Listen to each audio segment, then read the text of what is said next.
Sebelum melanjutkan, jangan lupa subscribe dulu. Terima kasih. Bab 489, dibunuh di tempat. Pukulan itu membelah udara, dan bahkan sebelum mengenai Jian Wushuang, gelombangnya telah meninggalkan bekas pedang tak berdasar di tanah di bawah mereka. Mata Jian Wushuang menjadi gelap saat dia melompat maju dan mengayunkan pedang pembunuh 3 kali ke arah lawannya.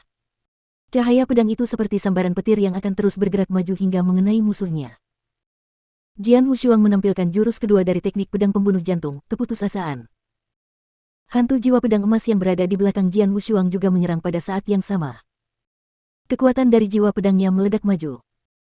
Pada saat yang sama, 7 tanda asal pembantaian diaktifkan dan melepaskan kekuatan penuhnya. Cahaya pedang menjadi menyilaukan bagaikan matahari. Niat membunuh Markis Nanyu makin meningkat dan pukulannya makin ganas. Mati. Gerutunya serak, dengan ekspresi muram di wajahnya.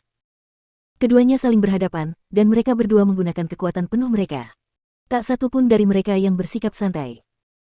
Markis Nanyu, sebagai seorang markis di alam 7 awan, cukup percaya diri dengan kekuatannya. Ia bermaksud mengalahkan lawan yang tidak berarti ini, yang hanya berada di alam suci, dengan satu serangan. Namun, lawannya, Jian Wushuang, juga percaya diri dengan kekuatannya. Dengan hanya 7 tanda asal pembantaian yang dimilikinya, dia mungkin sedikit lebih rendah dibandingkan dengan Markis Nanyu, namun dia juga memiliki keterampilan penciptaan surgawi dan tubuh yang kuat untuk membantu menutupi perbedaannya, begitu pula dengan teknik pedang pembunuh jantung dari leluhur pedang. Yang terpenting, dia memiliki jiwa pedang. Dia didukung oleh kekuatan jiwa pedang terkuat. Secara keseluruhan, serangan Jian Wushuang adalah sesuatu yang dapat mengguncang dunia. Ledakan. Kedua pukulan itu bertabrakan dan dua kekuatan dahsyat meledak. Seluruh area bergetar saat gelombang ledakan terlihat menyapu semuanya saat beriak keluar dari titik tumbukan. Peristiwa itu menyebabkan langit bergetar dan tanah retak. Ketika gelombang ledakan menghantam gunung, gunung itu hancur menjadi debu. Mundur. Para ahli yang menyaksikan pertempuran dari kejauhan semakin mundur ketika mereka melihat gelombang tersebut, takut untuk terlibat secara tidak sengaja. Seluruh medan perang adalah badai kekuatan yang bergelora. Swiss, plus tiba-tiba, sebuah sosok melesat keluar dari badai bagaikan peluru. Sosok itu terus berguling saat ia terbang mundur, dan tidak berhenti hingga ia berada ratusan meter jauhnya. Setelah mendapatkan kembali keseimbangannya, wajah sosok itu memerah, dan dia menyemburkan seteguk darah ke tanah. Di seberangnya, sosok muda berjalan keluar dari badai sambil memegang pedang panjang di tangan. Sosok muda itu adalah Jian Wushuang. Kekuatanmu tidak sesuai dengan namamu, Markis Nanyu. Kata-katanya bergema di seluruh area. Para penonton bingung dengan apa yang mereka lihat. Markis Nanyu tidak lebih lemah dari mereka. Bagaimana ini mungkin? Aku seorang markis, di alam 7 awan. Dia hanya di alam Sein. Bagaimana mungkin aku bisa dikalahkan olehnya saat bertarung 1 lawan 1? Dia benar-benar kewalahan. Dia terlempar mundur ratusan meter oleh satu serangan itu dan terluka hingga dia batuk darah. Tetapi, seharusnya Jian Wushuang yang dikuasai, bukan dia. Hasilnya benar-benar di luar dugaan sang markis. Bagaimana anak itu bisa mengalahkan seorang markis? Kebingungan mengguncang pikiran semua orang. Mereka semua terkejut karena mereka tidak tahu bahwa Jian Wushuang bukan hanya seorang ahli biasa di alam Sein. Kultivasinya mengikuti jalur yang menantang surga dengan setiap langkah yang diambilnya.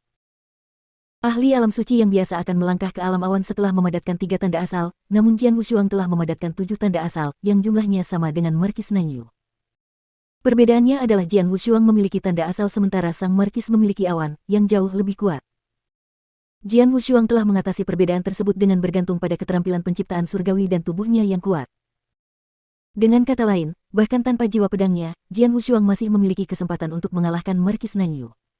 Namun, dengan menggunakannya, ia mampu mengalahkannya.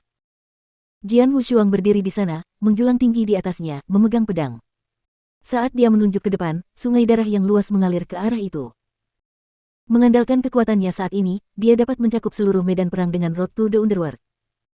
Dia memperlihatkan alam 100 kali lipat dan alam api darah secara bersamaan. Ketiga teknik itu bekerja sama dan menekan Markis Nanyu. Brengsek. Ekspresi Markis Nanyu berubah. Ia sedang ditekan oleh kekuatan yang dahsyat dan tidak mampu menunjukkan kekuatan penuhnya. Dia tidak melakukan yang terbaik. Markis Nanyu menatap Jian Wushuang dengan tatapan ngeri, saat itulah dia melihat jejak niat membunuh di mata Jian Wushuang. Sang markis menjadi sangat takut. Tidak pernah terlintas dalam benaknya bahwa ia akan takut pada seseorang di alam suci sedemikian rupa, tetapi ia benar-benar takut. Ia tahu bahwa ia bukanlah tandingan Jian Wushuang. Berlari. Markis Nanyu mulai melarikan diri tanpa ragu-ragu. Dia terlalu takut untuk memikirkan perlindungan reputasinya. Terlepas dari apakah itu ketenaran, harta, atau senjata Dao, tidak ada yang lebih penting daripada nyawanya. Kau ingin melarikan diri. Kau tidak akan bisa lari kemanapun. Melihat niat Markis Nanyu, Jian Wushuang tersenyum dingin. Dengan sekejap, dia meninggalkan bayangan saat dia bergerak dengan mudah melalui sungai darah. Hanya butuh beberapa saat baginya untuk mengejar Markis Nanyu. Markis Nanyu, pergilah ke neraka. Kata-kata acuh tak acuh keluar dari mulut Jian Wushuang, menjatuhkan hukuman mati kepada Markis Nanyu. Markis Nanyu berbalik setelah mendengar kata-kata itu dan melihat pedang Jian Wushuang terbang ke arahnya seperti kilat lagi. Pedang itu begitu cepat sehingga dia tahu dia tidak mempunyai peluang, bahkan jika dia tidak ditekan oleh teknik realem. Tidak. Markis Nanyu menjerit dengan menyedihkan sebelum dia tertusuk oleh pedang pembunuh 3 kali. Markis Nanyu, salah satu dari 72 markis di Tanah Suci, terbunuh di tempat.